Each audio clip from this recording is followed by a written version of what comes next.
मान लो एक simple question कर लो इसमें। मान लो कोई सोर्स है,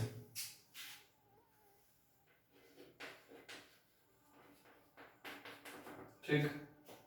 अब मान लो कि कोई सोर्स है, यार चौक,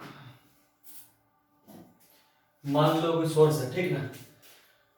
सोर्स का टेम्परेचर दे दिया है 230 डिग्री सेल्सियस, ठीक। उसके बाद सोर्स का टेम्परेचर मान लो T1 दिया है, और सिंक है, मान लो सिंक के टेम्परेचर को हम लोग T2 बोलते हैं। इसका टेम्परेचर दे दिया है 127 डिग्री सेल्सियस। तो मेरे समझ से कोई दिक्कत नहीं होगा। हीट जो एब्जॉर्ब हुआ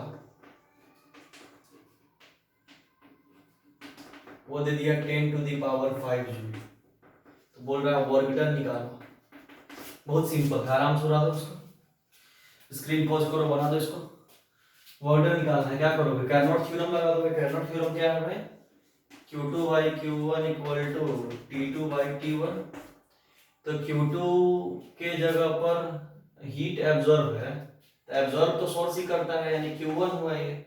तो Q2 निकालना है तो क्या करेंगे, 273, तो इसको 273 से केल्विन से जोड़ दो सबको। जैसे ही 273 केल्विन सबको जोड़ोगे,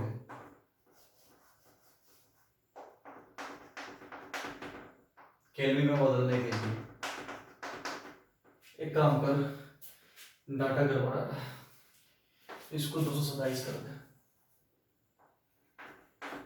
तो क्या होगा, 200 200 400 73 27 100, मतलब ये हो जाएगा 500 केल्विन, और ये हो जाएगा हमारा 200 300 400 केल्विन। वैल्यू रख दे। तो यहाँ पर जैसे ही वैल्यू को पुट करोगे तो क्या हो जाएगा, Q2 तो निकालना ही है, Q1 के जगह पर 10⁵, Q1 नहीं रखा, कभी बाद में लोगे। T2 के जगह पर 400, T1 के जगह पर 500। ये उड़ गया, इसमें तो कोई डाउट। तो क्या हो गया, Q2 = हो गया 4/5 Q1, ठीक है। इतना जब तुम लोग को समझ में आ रहा है तो Q2 = क्या हो जाएगा, 4/5 × 10⁵, यानी 1 2 3 4 5, ये कट जाएगा। जो आना होगा हमारा Q2 निकल जाएगा। तो वर्क तो बड़ा आसान है, Q1 = क्या पढ़ाए थे, W + Q2। तो W = क्या हो जाएगा, Q1 - Q2 करके वर्क निकाल लो, सिंपल। इस टाइप से क्वेश्चन मिलेगा, फार्मूला बेस्ड मिलेगा, अपना बनाते रहना, ठीक। इसको नोट कर लो। और लास्ट छोटा सा टॉपिक है थर्मोडायनेमिक्स में, फ्रिज के बारे में पढ़ना है, रेफ्रिजरेटर, उसको पढ़ा के खत्म करें।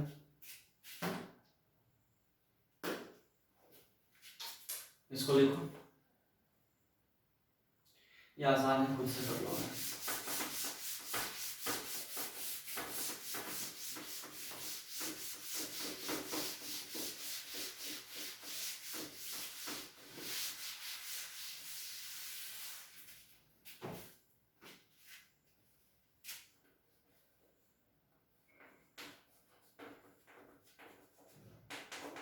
रेफ्रिजरेटर, स्पेलिंग खुद से लिख ले।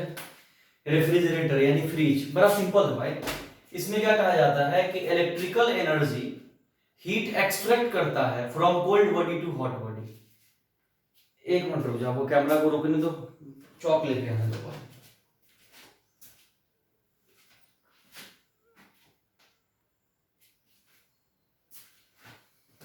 चलो, तो रेफ्रिजरेटर यानी फ्रिज के बारे में बताना है। तो सबसे पहले यहां पर क्या बोलेंगे कि जैसे इलेक्ट्रिकल एनर्जी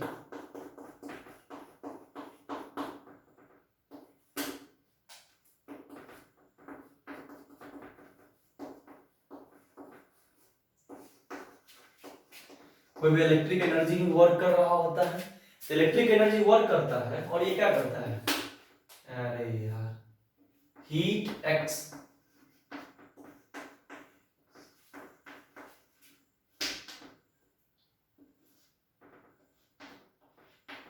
हीट एक्सट्रैक्टेड मतलब हीट को बाहर निकालता है from cold body to hot body.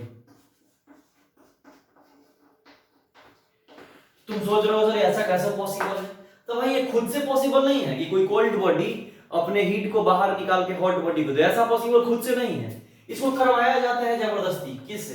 तो इलेक्ट्रिक एनर्जी देके। जैसे तुम्हारे घर में फ्रिज वगैरह है तो तुम गौर करना, कोई तुमको बता रहे हैं कि पहले तो उसमें इलेक्ट्रिक देते होगे, करंट का स्विच ऑन करते होगे तभी वो फ्रिज ऑन होता है।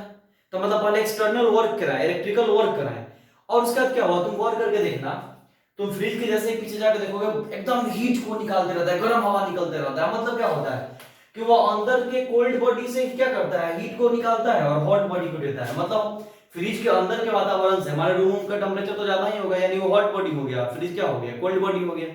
जैसे मान लो तुम सिंपली हम समझाने की कोशिश करें, ये थोड़ा सिंपल है, सिंपली समझाने की कोशिश करें। मान लो कि ये फ्रिज है, इसके अंदर का टेम्परेचर मान लो 2 डिग्री सेल्सियस। हम बाहर से एक्सटर्नल वर्क कराएं, electrical work,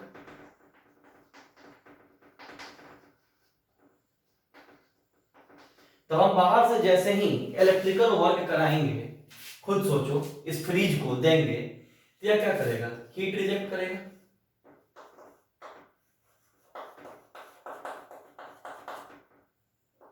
from hot body.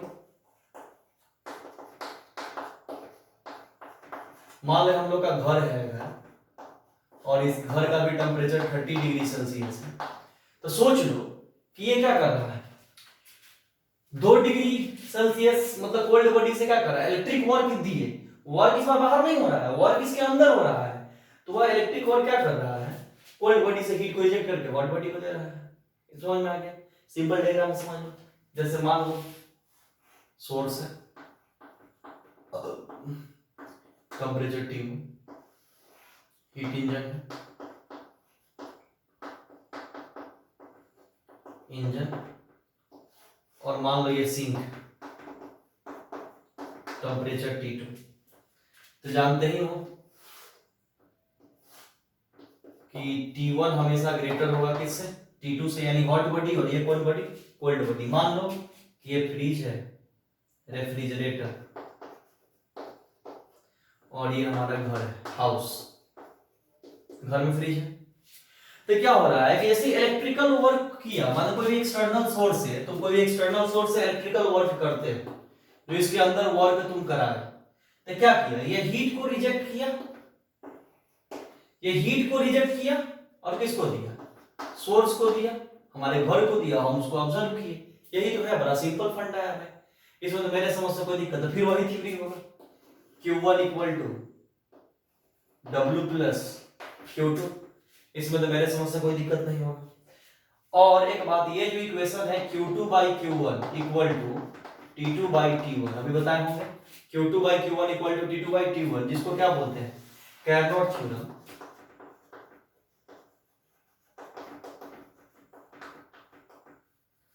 तो कैरनॉट थ्योरम वैलिड होता है रेफ्रिजरेटर के लिए। बस यही तो है कि कैरनॉट थ्योरम भी वैलिड होता है किसके लिए, रेफ्रिजरेटर के लिए। इसी प्रकार से ये वर्क करता है, बड़ा सिंपल है, खुद पढ़ोगे समझ में आ जाएगा। इसको नोट करो जल्दी।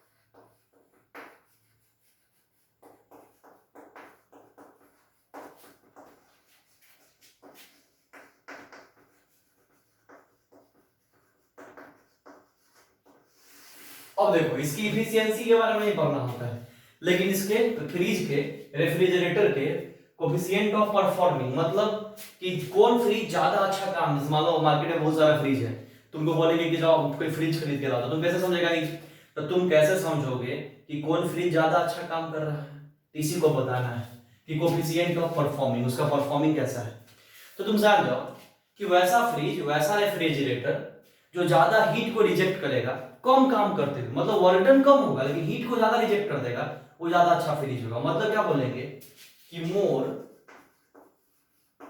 हीट रिजेक्टेड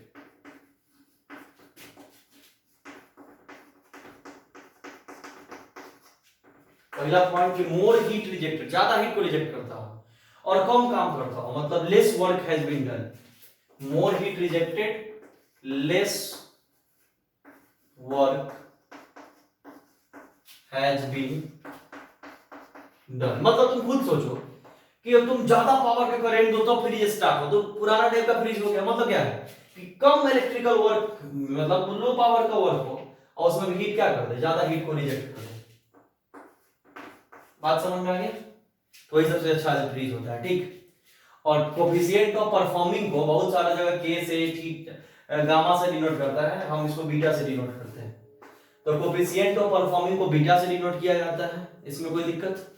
और बीटा से डिनोट किया जाएगा और कहानी वही होगा, जैसे मान लो कि जो हीट रिजेक्ट हुआ, ज्यादा से ज्यादा हीट रिजेक्ट, ये Q2 रिजेक्ट हो रहा है हीट और Q1 एब्जॉर्ब हो रहा है, तो हीट रिजेक्टेड यानी Q2 और लेस वर्क यानी W। इसमें तो मेरे समझ से कोई दिक्कत नहीं होगा। तो वही कहानी क्या हो जाएगा बोलो, Q2 इक्वल टू W के जगह पर क्या यहाँ लिखे हुए थे, लिखे होंगे W इक्वल टू क्या हो जाएगा, खुद सोचो, इसको इधर ले जाएंगे Q2 minus Q1, Q2 minus Q1 हो गया। तो Q2 T2 और Q1 T1 के सिमिलर है, कैनॉट से पढ़े हैं, तो इसी को बहुत लोग ऐसे भी लिखता है कि beta equal to T2 by T2 minus T1। खत्म। इस जगह बच्चे आपका थर्मोडायनेमिक्स समाप्त हो गया। अब करना क्या है कि सबसे पहले काम कि थर्मोडायनेमिक्स में अगला वीडियो जो हम बनाएंगे उसमें जितना previous year IIT JEE mains advance का क्वेश्चन पूछा है उसको हम डिस्कस करेंगे। इससे है क्या कि अब नीट वाले का भी नीट और एम्स का कंबाइंड एग्जाम होगा, तो क्वेश्चन का लेवल में भी बढ़ सकता है और ये सबसे इंपॉर्टेंट चैप्टर है। तो मेडिकल वाले को भी जो जेईई मेंस का जितने पिछले 15-20 साल में जो क्वेश्चन पूछा है थर्मोडायनेमिक्स को डिस्कस करेंगे, उसको कंप्लीट करना है, उससे बेनिफिट मिलेगा।